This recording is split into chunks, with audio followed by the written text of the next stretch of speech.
Well, thank y'all for having me this morning. You don't know how nervous I am because I'm not used to this. But as Kevin said, I was raised out between Newside and East Prentice on Highway 4. Highway 4. Lived on a farm, and as he said, I was the youngest of 6 children. Back then, well, we was poor. We wasn't poor, we was poor. Everybody was. And you didn't realize it. I didn't know I was, because I was happy with what we had. We had a good living there. My mother and daddy was fine couple. We started out in church. They was members of Church of Christ. And I went there when I was probably 4 or 5 years old, and then that church just died down. So my parents didn't go to church. But anyway, we didn't have any conveniences. Mama cooked on a wood stove. We had wood heat, and my job was to bring in the stove wood. We didn't have a washer, dryer, none of that. We had to draw our water out of a well, and when we washed, we had a black pot that we put our white clothes in, and you boiled them. And then you had to put them in tubs, rinse them good, and then hang them on the clothesline. I didn't know what it was to have a washing machine for several years. Well, after Smith and me married, we got one, but it wasn't an up-to-date one. It was a ringer type. I don't know if any of you know what that is or not, but anyway, that's what we had. As Kevin said, I went to school at Newside, and I graduated in 48. And that summer, I started to work at Duckworth Drug Store, typing the labels on medicine. Now, they put labels on medicine now, but I don't think they've got a computer that does all that, I'm sure. I hadn't asked. But anyway, Smith and me married. Well, I was raised on a farm. Had to chop cotton, corn, and then we had to pick it. Okay, at that time, the school had a split session. I got out of school in April. Then we had to work in the field till about June, I guess. And we went back to school for 6 weeks. And then we got out again to pick cotton and do everything. Then we went back to school. As I said, Smith and me married in 49. Before we married, I wasn't going to tell this, but Barbara had told Kevin all of this. Smith he was in the Navy, and he got discharged, and he came home, and he had a motorcycle. And he had a wreck on the motorcycle, and he had a compound fracture on his leg. He stayed here in the hospital it was a clinic at that time. He stayed in the clinic for several months, and it wouldn't heal back. So he finally went to the VA hospital in Memphis, and they did surgery on him, put screws in his legs and everything, and he could walk then. It healed up, and he had to wear a built-up heel. Well, okay, that was before I even knew him. But then, after we married, we was both working, and he had this hurting in his side and back. And they thought he had a tumor on the spine, and they operated on him. Wasn't that. They'd never seen anything like it before. There was polyps, they said, all up and down his spine. And he stayed in surgery, not actually in surgery, but all day long that day. And then the doctor took me in the room and said, he'll never work another day in his life. But that just proves that the doctors don't know everything. Because he come home, he had braces on both legs, he was on crutches. And he stayed like that for several, well, he had to wear the braces for a long time. But he kept saying, he done different things that made a little money, not much. But I was working then at Bluebell in the office as a payroll clerk. And you know, I didn't make much. I didn't make much at Dover's drugstore. I think I started out at maybe $79 a month, which then, you know, I thought that was great. But people make a lot more than that now in a day's time. Well, anyway, after Smith came home from the hospital, he got to talking with different ones, and they decided that the thing that he could do, his hands and arms, was real good. Why don't you go to watch repair school? And that, the only place here in Mississippi was at Ellisville, Jones Junior College. He went down there for 3 years. And the girls and me moved down there and stayed a couple of years. When we come back, the job was open in Bluebell in the office at that time, so I went back to work there and worked there for 5 or 6 years, and then I went to work at the ASS office. That's a part of the government that deals with farmers, and I worked there. Well, Smith went to watch repair. He had to stay down there, of course, and as I said, we lived down there 2 years. And then when we come back, and Smith spent his 3 years down there, he wanted to open up a store. Okay, there was 3 jewelry stores in Boonville at that time: Morton's, Price, and Wayfield. And they come to Smith and talked to him and said, why don't you open up a place in Jumpertown? That's where Smith was from. Well, he didn't want to do that. And of course, we didn't have money for nothing. But the old Silver Moon Cafe, and y'all don't know nothing about that. The old building was run down. It's where Bancorp South is now. He started out in that. When he come back from school, he had 2 showcases, his desk and the showcases. Well, of course, he didn't have a thing in the showcases. And he was there just right before Christmas.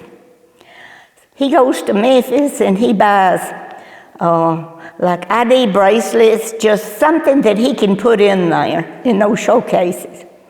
He come home and told me, I charged $89 today for all of that. I said, oh my gosh. I was always old Mother Gloom. And I said, we'll never get that paid for.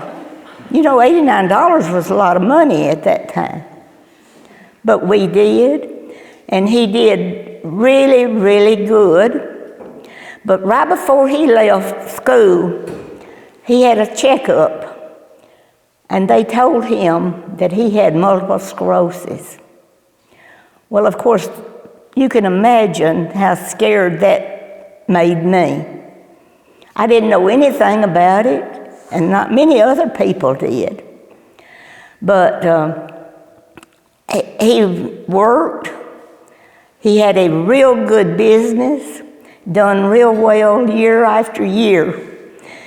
And of course, it wasn't easy, because I had to get up, get him situated, and then go on to work myself. But the Lord was with us. He blessed us so richly.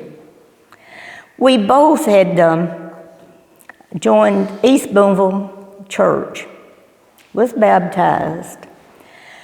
And then in later years, I didn't feel like that I was saved. So I accepted the Lord again and was baptized again. Anyway, he has just blessed us so richly. Smith didn't stay in that building very long. He moved to another one, and then to another one, and then we finally bought across the street. I think it's still got Goddard's Jewelry on the building right next to Sadie's. It was a little place, but he had to run it. He hired girls to help him. And we didn't have china and all that stuff because he didn't want to fool with stuff. But then in later years, James, his brother, he talked him into going to school. And he went to Ellisville, and then he come back and went in business with him. He bought half of the business. And that went along for a long time, several years, until Smith just got where he couldn't work like he should. So he got out of the business in '74, and James bought the rest of the business. So the doctors has told me that he lived longer with MS than any patient they had ever known. He lived from 58 to 2014. And he was the rock of our family. I mean, he helped me so much. When he got out of the store, that's when I quit work too, because I couldn't do everything I needed to do at home and at work. So we made it real good. We traveled around. We got a van, and he could drive hand controls. We'd go places, and I'd call ahead of time, get reservations. We'd get there. My goodness, you couldn't even get in the building. It had no telling how many steps up. That was before everybody had to have handicap accessible, you know. So we just would go on and find something where we could get in. But it's not easy when you have a disability, but with the Lord's help, He just blessed us so richly till I don't have anything but praise for all the blessings that we received, which has been wonderful. And He's still blessing me.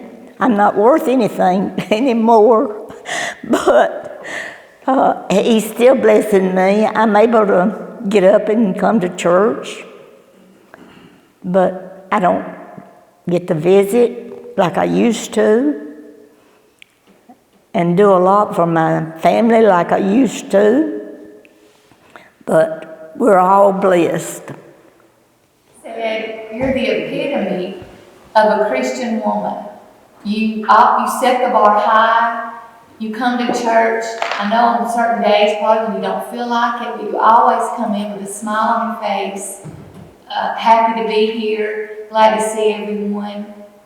You've shown what it means to honor your husband in sickness and in health. You've set such a good example, not only for your family, but for your church family as well. And we love you so much. Well, thank you, Kim. I didn't have an easy life, I'll be honest, but I was thankful for my life. We did have so many blessings. My girls was great. They didn't give us much trouble. But anyway, then I've got a good grandchildren, great-grandchildren, and I'm so thankful for everything. I'm thankful for the church. And when the girls was growing up, they never got up on Sunday morning and asked, where are we going today? They knew we was going to Sunday school and church. Because when the doors was open at church, Smith insisted that he saw that we all got there. And that kept on until he had to go to bed in 10. And he had hospice. The doctor, he was in the hospital before that, and the doctor told me, we're going to put him on hospice. And I said, no, because hospice to me meant death right away. And he said, you don't understand, they can get to me quicker than just home health can. Home health. But anyway, he was on hospice for 4.5 years, and they was wonderful. I have nothing but praise for the home health and hospice. I don't know how they are now, but they was wonderful to us because they come and checked him every day.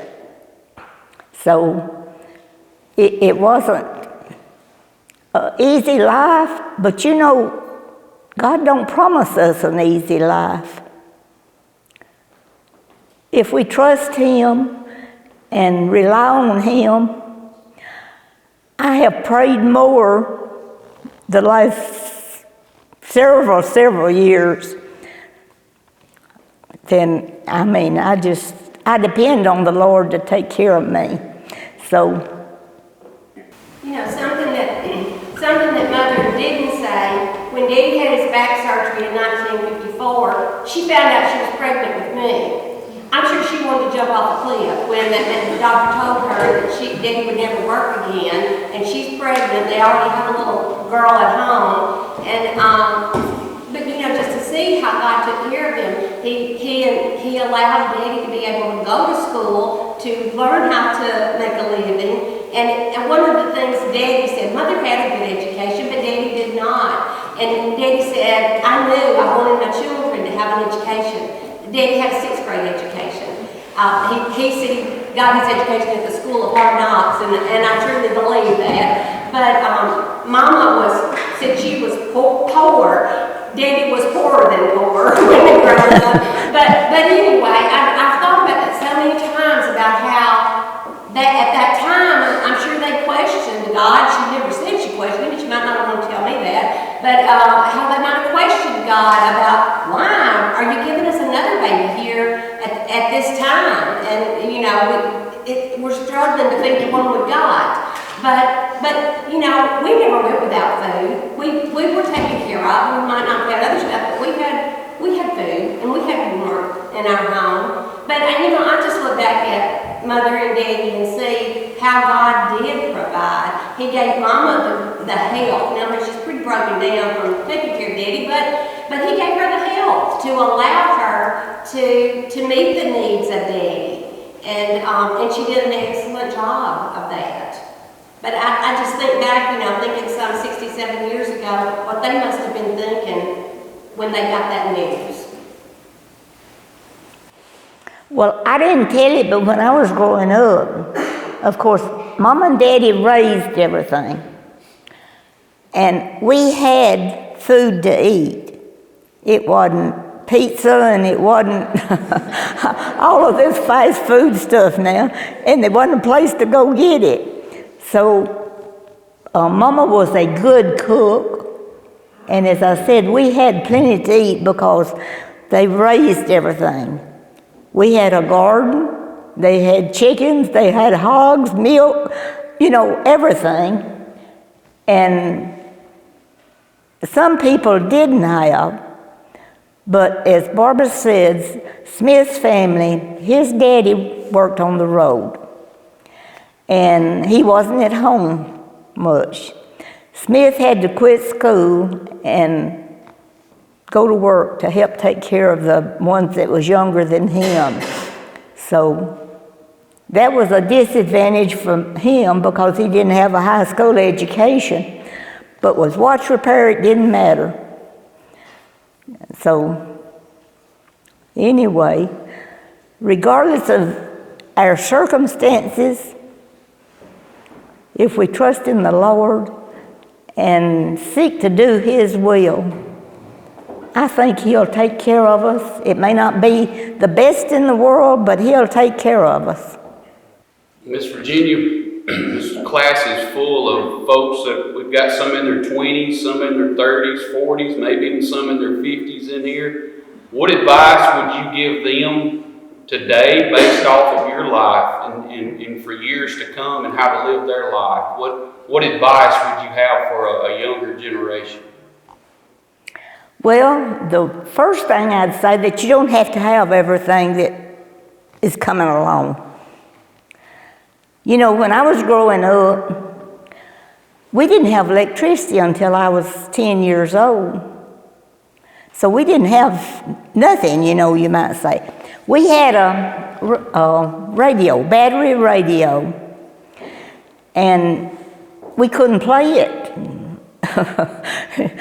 Like you play the radios now.